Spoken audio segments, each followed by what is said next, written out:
এই চুন্নি চল, কালকের মতো আজকেও একটা মুরগি চুরি করে আনি, তাহলে দারুণ ভাবে কষাই কষাই খাইতে পাবো। ওই বাড়িতে এখনো অনেকগুলো মুরগি আছে, সব কটা মুরগিকে আমরাই খাবো। হ্যাঁ, তুই তো আমাকে পাগল পেয়েছিস। কালকের মতো আজকেও যাই, আর আমি তোর সাথে সেই ঝাঁটার বাড়ি খেয়ে আসি না। আরে তুই অত ভয় করিস কেন? তুই যে এতটা ভীতু। ঠিক আছে, তোকে যেতে হবে না, আমি একাই যাচ্ছি। তোর জন্য আমি একটা মুরগি নিয়ে আসবো। রং করা তো প্রায় শেষ, আর একটু বাকি আছে।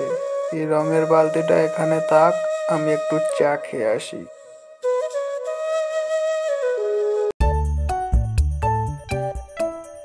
দিনে দুপুরে যেভাবে পাঁচিল টপকে আসিচ্ছি, মুরগির মালিক জানতে পারলে যে কি করবে বাবা, ভাবেই ভয় লাগে।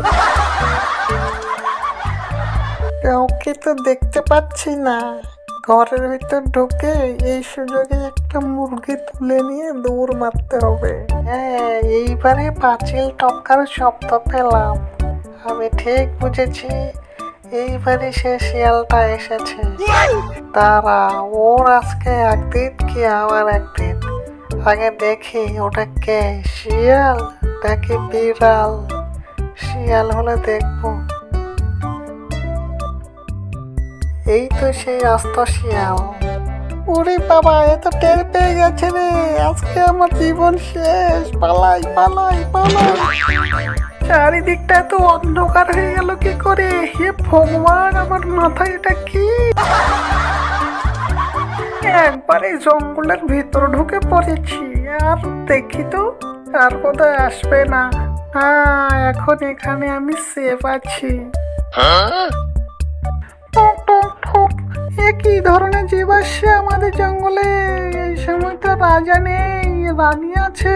এটা কি আমাদের দেশকে কবজা করতে এসেছে নাকি? অনেকটা দৌড়ালাম, এখন একটু এখানে বসে আরাম করিস।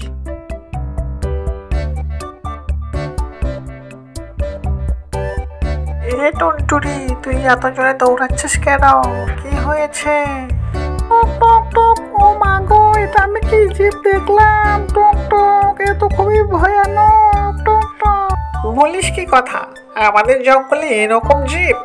রঙে বেরঙে এরকম জীব আসলো কোথা থেকে? এই সময় তো মহারাজা নেই। চল তো, আমি গিয়ে দেখি কি রকম জীব এসেছে।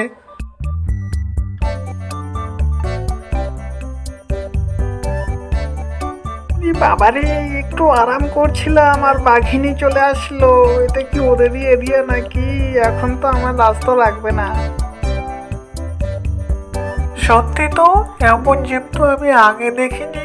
না, এটা কে জীব এসেছে আমাদের জঙ্গলে? এখন কি করি? দাঁড়াও, আগে এর খবর নিয়ে দেখি কি হয়। কে তুমি? আমাদের জঙ্গলে, আমাদের এলাকায় কেন এসেছো? কি করছো আমাদের এলাকায়? তাড়াতাড়ি বলো। আসলে আমি মুরগি চুরি করতে গিয়ে দৌড়ি। বাবারে, দেবদূত? দেবদূত আবার কোথা থেকে আসলো? তুমি কোন দেবদূত? তুমি কি সেই আসল দেবদূত? দেবদূতকে তো আমি কখনো দেখিনি। তুমি কি সত্যি দেবদূত? প্লিজ আমাদের ক্ষমা করে দাও। তুমি আমাদের থেকে কি চাও বলো। বাবা, বাঘিনী তো দেখছি আমাকে চিনতেই পারেনি। দাঁড়াও, বাঘিনী আমাকে দেখে ভয় পাচ্ছে। এর খবর নিচ্ছি, আরো বেশি করে ভয় দেখাই। হ্যাঁ, আমি সেই দেবদূত যে একবারে 10-10টা বাঘিনীকে খেয়ে ফেলে। আর এখন আমি তোদেরকে খাবো। অনেক হয়েছে।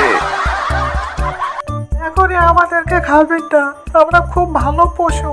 এই জঙ্গলে মানুষজন গাছ কাটতে আসলে আমরা তাদেরকে ভয় দেখে তাড়াই দেই।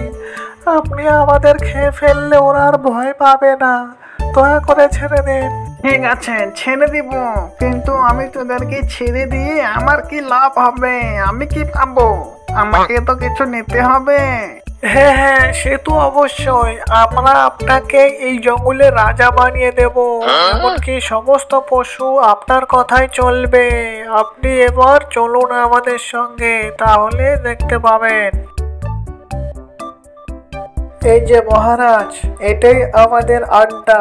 আমরা এখান থেকে গোটা জঙ্গলকে পরিচালনা করি। আজকে থেকে আপনি এই জঙ্গল পরিচালনা করবেন। আপনি যাকে যে আদেশ করবেন তারা সবাই চোখ বন্ধ করে সেই আদেশ পালন করবে। আজকে অনেকটা সন্ধ্যা লেগে গেছে, তাই আমরা একটু রেস্ট করব। আপনিও একটু রেস্ট করুন।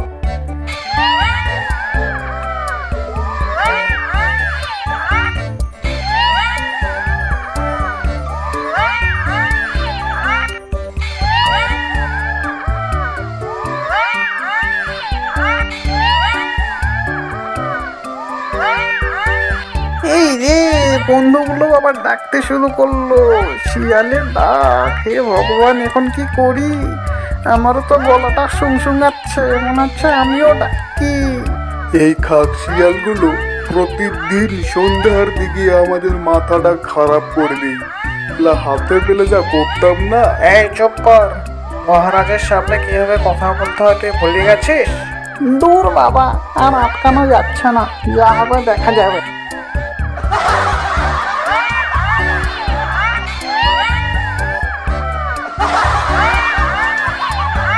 একে রে, এই বেটা তো একটা আস্ত শিয়াল। মালটাকে ধর, এবার ওকে জল্লাদের কাছে বলি দিব, বলি। ও আমাদের বোকা বানাচ্ছে, ধর ওকে।